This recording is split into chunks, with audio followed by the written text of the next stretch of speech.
Hello, everyone. I'm Tegan Evans. And I'm Brooke Heron with the Straggate Media Network, coming to you from the heart of downtown Louisville. We want to give you updates along with what's happening in Eastern Stark County. We will also have sports and weather, so stick around and we will be right back after this word from our sponsors.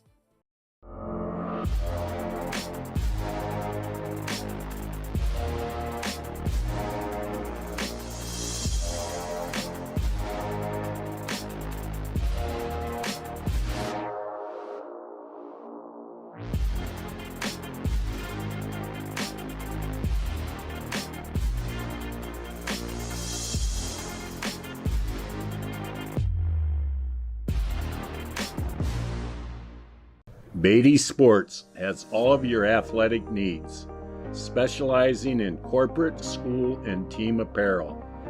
In-house custom embroidery and silk screening makes the Beatty Sports tradition of quality and service unbeatable. Go Leopards!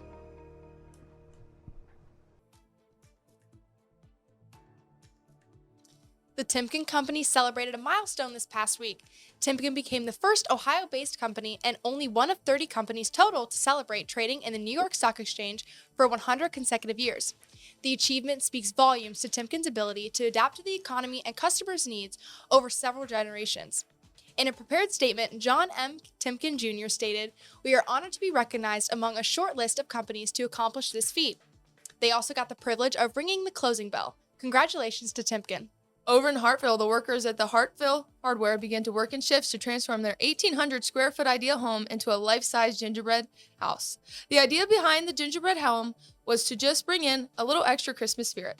The gingerbread house was built and decorated with items that can be purchased throughout the hardware store, and it is truly a sight to see. So if you have a little extra time or if you're in the area, go over and check it out along with all the other displays at the Hartville Hardware. Over at Umbrella Alley, the summer umbrellas were taken down, and over the last couple of weeks, as they prepped the alley for its winter theme, the crew added to its normal snowflake theme, but added a new flavor.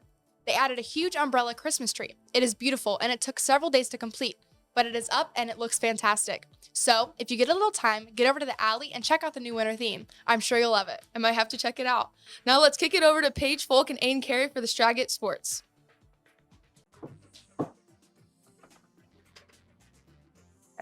Thanks, ladies. I'm Paige Folk. And I'm Aiden Carey, coming to you from the Straggate Sports Studio. It was a busy weekend in sports, including a rematch between two area powerhouses in the OHSAA football playoffs. So stick around and we'll get you up to date after this word from our sponsors. You like spending time with your family, but have you planned for when that is not possible? Guiley & Guiley provide affordable estate planning protecting you and your family. Our experience is your solution. Guiley & Guiley.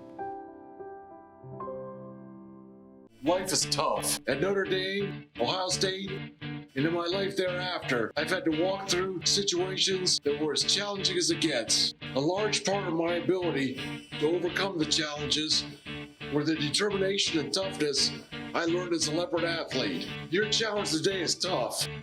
They want to push you around and take what's yours. Fight hard and rise to the challenge to show yourself that in years to come, that as your life gets hard, you'll have the intestinal fortitude to overcome. For many years, you have trained and practiced for this moment, and show what you got.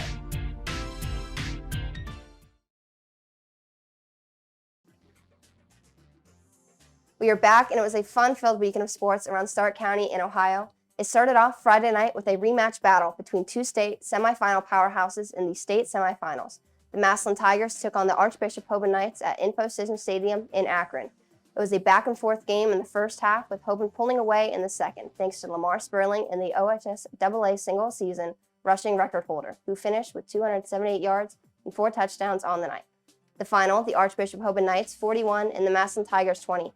Congratulations on a great season to the Tigers. The Knights will move on to play for the state title next weekend at Tom Benson Stadium in Canton.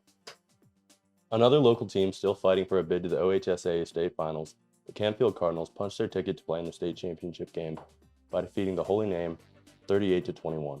The Cardinals' leading rusher, Danny Inglis, who carried the ball 17 times for 110 yards and a touchdown, led the way for Canfield. sending the Cardinals to Tom Benson Stadium to meet Bloom Carroll next Friday at 3 p.m. in the Division III state championship game. Well, as everyone knows, it was rivalry week, and the number 2 Ohio State Buckeyes took on the number 3 Michigan Wolverines in the Horseshoe in Columbus. It was the first time since 2006 both teams came into the game undefeated. It was a battle of epic proportions. The Buckeyes, behind 2 touchdown passes by C.J. Stroud to Emeka Egbuka and Marvin Harrison, took a 20-17 lead to halftime. But Michigan, behind huge plays by J.J. McCarthy, took a 31-20 lead early in the fourth quarter. The Buckeyes just never found an answer in the fourth quarter for the Michigan run game or the defense, as 2 long touchdown runs by Donovan Edwards and turnovers in the end led to a 45-23 Michigan dominance of the Buckeyes. Michigan will play next week in the Big Ten championship game, and the Buckeyes will be at home watching, hoping for other ways into the playoffs. Also on Saturday, the number 2 ranked Mount Union Purple Raiders continued their playoff journey in the NCAA Division III 32-team playoff bracket by defeating the Utica Pioneers 45-7 in the second round of the playoffs at Cary Stadium on the campus of Mount Union. The Purple Raiders advanced to the quarterfinals for the 29th time in school history. DeAndre Parker scored on a 1-yard run touchdown to open the scoring for the Purple Raiders. They would score on 5 of their 6 first possessions. Mount Union quarterback Braston Plunk threw 3 touchdowns as he went 25 of 30 for 281 yards. Wayne Rubin Jr. caught 2 of those touchdowns, both in the second half, and totaled 82 receiving yards on 5 catches. He extends his streak, catching a touchdown every game this year. The Raiders' defense applied pressure all day on the Pioneers' offense, mounting for sacks and 3 interceptions, leading to all interceptions to touchdowns. The Raiders will face number 8 Delaware Valley next Saturday, site to be announced. We also want to let you know that Straggett Sports will be out covering the East Canton Lady Wizards home and opener and the Marlington home series with the boys and girls basketball teams taking on Canfield. In soccer news, our men's team tied England, their second draw of the tournament, and will be playing Iran next Tuesday at 2 p.m. Well, that's all we have time for. Keep an eye out for the Straggett Sports team for updates. I'm Paige Folk. And I'm Aiden Carey with the Straggett Sports. Now let's get you over to the weather after these words from our sponsors. You like spending time with your family, but have you planned for when that is not possible? Guiley & Guiley provide affordable estate planning protecting you and your family. Our experience is your solution. Guiley & Guiley.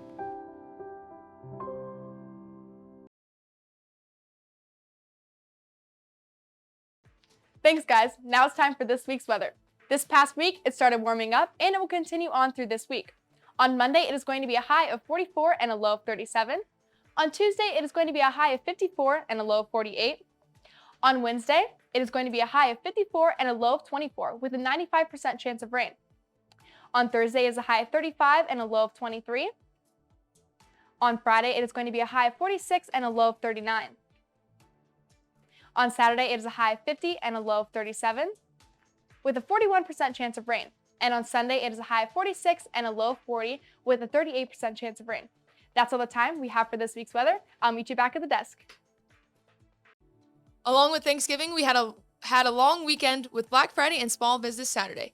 Consumers were out shopping for great deals for their families and friends. Crowds were at an all-time high since COVID. We hope you were able to find what you needed. Please don't forget to shop local. We have several advertisers we can recommend along with ourselves if you are looking for anything. The Louisville Area Chamber of Commerce is excited to announce that Light Up Louisville will take place December 4th from 3 p.m. to 6 p.m. in downtown Louisville. It will once again feature one of the popular passport programs for those 18 and under for a chance to win Kalahari Park tickets sponsored by the St. Joseph Care Center. The drawing for the passport prize will be prior to the lighting of the tree, so get your passport stamped and back to the chamber table inside the Napa building by 5:30 p.m. There will be performances from local organizations, and local vendors will set up in the Eagles from 3 to 5:30 p.m. There will be plenty of events and crafts for everyone. The Constitution Queen and her court will be available for photo opportunities, and Santa will arrive at 5:45 in a parade, including the Louisville High School Marching Band. Don't miss it. It should be a lot of fun. Well, that's all we have time for. Stay tuned for more updates and events as they come in. And again, I'm Brooke Heron. And I'm Tegan Evans. From all of us from the Straggett Media Network, have a great week.